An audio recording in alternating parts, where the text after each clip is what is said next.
Hi hello ನಮಸ್ಕಾರ ಸ್ನೇಹಿತರೆ. 2024ರಲ್ಲಿ ಕನ್ನಡದಿಂದ ಎಷ್ಟೊಂದು ಸೂಪರ್ ಹಿಟ್ ಸಿನಿಮಾಗಳು ಬಂದಿವೆ. ಆದರೆ ಕೆಲವೊಂದು ಸಿನಿಮಾ ಒಳ್ಳೆಯ ಪ್ರಶಂಸೆ ಪಡೆದರೂ ಕೂಡ ಬರೀ ಸ್ವಲ್ಪ ವರ್ಗದ ಪ್ರೇಕ್ಷಕರಿಗೆ ಮಾತ್ರ ಸಿನಿಮಾಗಳು ತಲುಪಿವೆ. ಬಾಕ್ಸ್ ಆಫೀಸಲ್ಲೂ ಕೂಡ ಅನ್ಕೊಂಡಷ್ಟು ಕಲೆಕ್ಷನ್ ಮಾಡಲಿಲ್ಲ.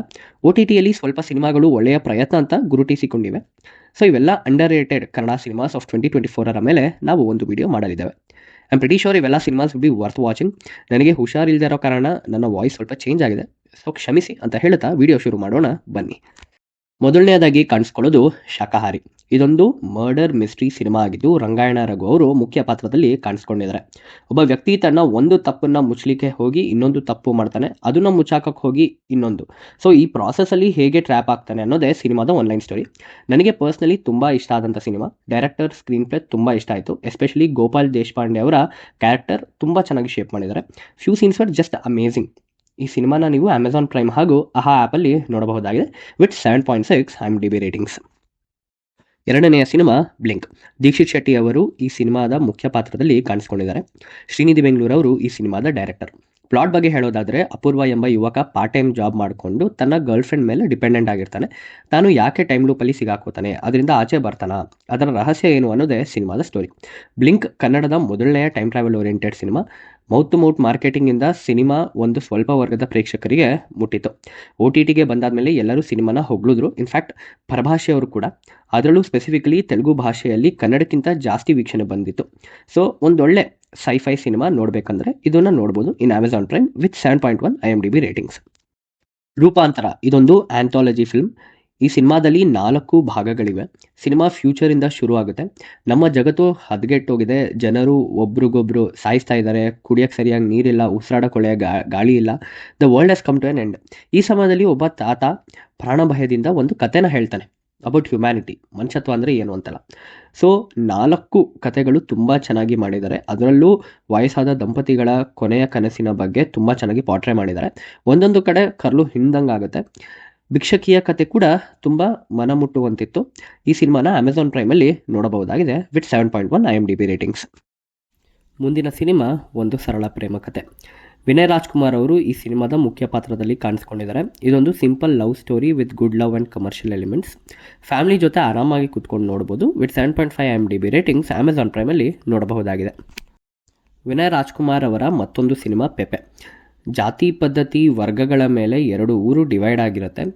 ಒಂದು ನದಿಗೋಸ್ಕರ ಏನೇನೆಲ್ಲ ಆಗುತ್ತೆ ಅನ್ನೋದೇ ಸಿನಿಮಾದ online story. The cinematography was very new. Editing ಕೂಡ ವಿಭಿನ್ನವಾಗಿತ್ತು. ನಾನು ನಿಜವಾಗ್ಲೂ ಎಂಜಾಯ್ ಮಾಡಿದೆ. ತುಂಬ ಡಿಫ್ರೆಂಟ್ ಆಗಿತ್ತು. But I don't know why ಕ್ಲೈಮ್ಯಾಕ್ಸಲ್ಲಿ ಒಂದು ಪ್ರಾಪರ್ ಕ್ಲೋಜರ್ ಅನ್ನೋದೇ ಕೊಡಲಿಲ್ಲ, which made people a bit disappointed. ಒಂದು ಒಳ್ಳೆ classy action cinema with different kind of a presentation ನೋಡಬೇಕು ಅಂದರೆ ಹೋಗಿ ಅಮೆಜಾನ್ ಪ್ರೈಮಲ್ಲಿ ನೋಡಿ ವಿತ್ 7.5 ರೇಟಿಂಗ್ಸ್. ಮರ್ಫಿ ಇದೊಂದು ರೊಮ್ಯಾಂಟಿಕ್ ಥ್ರಿಲ್ಲರ್ ಮೂವಿ. ಪ್ಲಾಟ್ ಬಗ್ಗೆ ಹೇಳೋದಾದರೆ, ಹೀರೋಗೆ ಆ್ಯಂಟಿಕ್ಸ್ ಅಂದರೆ ತುಂಬ ಇಷ್ಟ. ಅದರಲ್ಲೂ ಹಳೆಯ ಕಾಲದ ತಾತನ ರೇಡಿಯೋನ ಬಿಚ್ಚಿ ಏನೇನಿದೆ ಅಂತ ನೋಡಬೇಕು ಅನ್ನೋ ಆಸಕ್ತಿ ಇರುತ್ತೆ. ಅವನಿಗೆ ಆ ರೇಡಿಯೋಯಿಂದ ಏನೇನು ಗೊತ್ತಾಗುತ್ತೆ ಆ್ಯಂಡ್ ಏನೆಲ್ಲ ಫೇಸ್ ಮಾಡ್ತಾನೆ ಅನ್ನೋದೇ ಸಿನಿಮಾದ ಸ್ಟೋರಿ. ಇದೊಂದು decent to good watch film ಆಗಿದ್ದು ಅಮೆಜಾನ್ ಪ್ರೈಮಲ್ಲಿ ನೋಡಬಹುದಾಗಿದೆ ವಿತ್ 7.5 IMDb ರೇಟಿಂಗ್ಸ್. ಮುಂದಿನ ಸಾಲಲ್ಲಿ ಕಾಣಿಸ್ಕೊಳ್ಳುವುದು ಇಬ್ಬನಿ ತಬ್ಬಿದ ಇಳೆಯಲ್ಲಿ. ವಿಹಾನ್ ಅವರು ಈ ಸಿನಿಮಾದ ಮುಖ್ಯ ಪಾತ್ರದಲ್ಲಿ ಕಾಣಿಸ್ಕೊಂಡಿದ್ದಾರೆ. The VFX of the movie was just amazing. This movie was like a poetry. Background narrations, BGM and song ತುಂಬ ಅರ್ಥಪೂರ್ಣವಾಗಿತ್ತು. ಡೈರೆಕ್ಟರ್ ಆದಂಥ ಚಂದ್ರಜಿತ್ ಅವರು ತುಂಬ ಚೆನ್ನಾಗಿ ಸಿನಿಮಾನ ತೋರಿಸ್ಕೊಟ್ಟಿದ್ದಾರೆ. The cinematography feels like a fantasy dream world. ಈ ಸಿನಿಮಾ ಕ್ರಿಟಿಕ್ಸಿಂದ ಒಳ್ಳೆಯ ಪ್ರಶಂಸೆ ಹಾಗೂ ಬಾಕ್ಸ್ ಆಫೀಸಲ್ಲಿ ಸೂಪರ್ ಹಿಟ್ ಅನ್ನುವ ಟ್ಯಾಗ್ ಗಳಿಸ್ಕೊಂಡ್ರು ಕೂಡ ಐ ಫೆಲ್ಟ್ ಇದು ಬರೀ ಸ್ವಲ್ಪ ವರ್ಗದ ವೀಕ್ಷಕರಿಗೆ ಮಾತ್ರ ಸೀಮಿತ ಆಗಿತ್ತು. ಒಂದೊಳ್ಳೆ ಬರವಣಿಗೆ ಇರುವ ರೊಮ್ಯಾಂಟಿಕ್ ಡ್ರಾಮಾ ಸಿನಿಮಾ ನೋಡಬೇಕಂದ್ರೆ ಇದನ್ನು ನೋಡ್ಬೋದು with 7.4 IMDb ratings in Amazon Prime. Jooni ಇದೊಂದು ಸೈಕಲಾಜಿಕಲ್ ರೊಮ್ಯಾಂಟಿಕ್ ಮೂವಿ. ಪೃಥ್ವಿ ಎಂಬರವರು ಮುಖ್ಯ ಪಾತ್ರದಲ್ಲಿ ಕಾಣಿಸ್ಕೊಂಡಿದ್ದಾರೆ.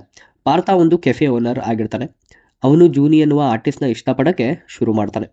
Litre on he discovers that she has multiple personality disorder. So ಅವ್ರ ಲವ್ನ ಉಳಿಸ್ಕೋತಾನ ಇಲ್ವಾ ಅನ್ನೋದೇ ಸಿನಿಮಾದ ಆನ್ಲೈನ್ ಸ್ಟೋರಿ. ಈ ಸಿನಿಮಾನ ನಾನು ಚಿತ್ರಮಂದಿರದಲ್ಲಿ ಮಿಸ್ ಮಾಡ್ಕೊಂಡಲ್ಲ ಅಂತ ಬೇಜಾರಾಗಿತ್ತು.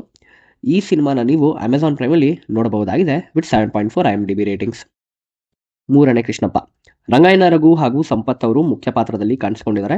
ಕೋಲಾರ ಜಿಲ್ಲೆಯ ಹಳ್ಳಿಯಲ್ಲಿ ನಡೆಯುವ ಲವ್ ಸ್ಟೋರಿ ಇದು. ಒಬ್ಬ ಟೀಚರ್ ತನ್ನ ಲವ್ ಉಳಿಸ್ಕೊಳ್ಳೋಕ್ಕೆ ಏನೆಲ್ಲ ಮಾಡ್ತಾನೆ ಅನ್ನೋದೇ ಸಿನಿಮಾದ ಆನ್ಲೈನ್ ಸ್ಟೋರಿ. ತುಂಬ ಹಾಸ್ಯಮಯವಾಗಿ ಇದೆ. ಕುಟುಂಬ ಸಮೇತ ಅಮೆಜಾನ್ ಪ್ರೈಮಲ್ಲಿ ನೋಡಬಹುದಾಗಿದೆ ವಿತ್ 7.5 IMDb ರೇಟಿಂಗ್ಸ್. ಕೊನೆಯದಾಗಿ ಕಾಣಿಸ್ಕೊಳ್ಳುವುದು ಲವ್ಲಿ. ಇದು ವಶಿಷ್ಠ ಸಿಂಹ ಅವರ ಫಸ್ಟ್ ಸಿನಿಮಾ ಆಸ್ ಹೀರೋ. ಒಬ್ಬ short tempered person falls in love with a girl. Out of all odds ಇಬ್ಬರು ಫ್ಯಾಮಿಲಿಯಿಂದ ದೂರ ಆಗಿ ಮದುವೆ ಆಗ್ತಾರೆ. ಆಮೇಲೆ ಏನೆಲ್ಲ ಕಾನ್ಸಿಕ್ವೆನ್ಸಸ್ ಹೀರೋ ಫೇಸ್ ಮಾಡ್ತಾನೆ ಅನ್ನೋದೇ ಸ್ಟೋರಿ. ಒಳ್ಳೆಯ songs, action sequels and story line ಇದ್ರೂ ಕೂಡ ಸಿನಿಮಾ ಬಾಕ್ಸ್ ಆಫೀಸ್ನಲ್ಲಿ ಆವ್ರೇಜ್ ಅಂತ ಕಾಣಿಸ್ಕೊಂಡಿತ್ತು. ಮೇಜರ್ ರೀಸನ್ ಏನಂದರೆ ಡಾಲಿ ಧನಂಜಯ್ ಅವರ ಕೋಟಿ ಸಿನಿಮಾ ಜೊತೆ ಕ್ಲಾಶ್ ಆಗಿತ್ತು. ಇದರಿಂದ ಒಳ್ಳೆಯ ಪ್ರಶಂಸೆ ಪಡೆದ್ರೂ ಕೂಡ ಬಾಕ್ಸ್ ಆಫೀಸ್ನಲ್ಲಿ ಕಮಾಲ್ ಮಾಡೋಕ್ಕೆ ಸಾಧ್ಯ ಆಗಲಿಲ್ಲ. 6.9 IMDb ರೇಟಿಂಗ್ಸ್ ಜೊತೆಗೆ ಅಮೆಜಾನ್ ಪ್ರೈಮಲ್ಲಿ ನೋಡಬಹುದಾಗಿದೆ.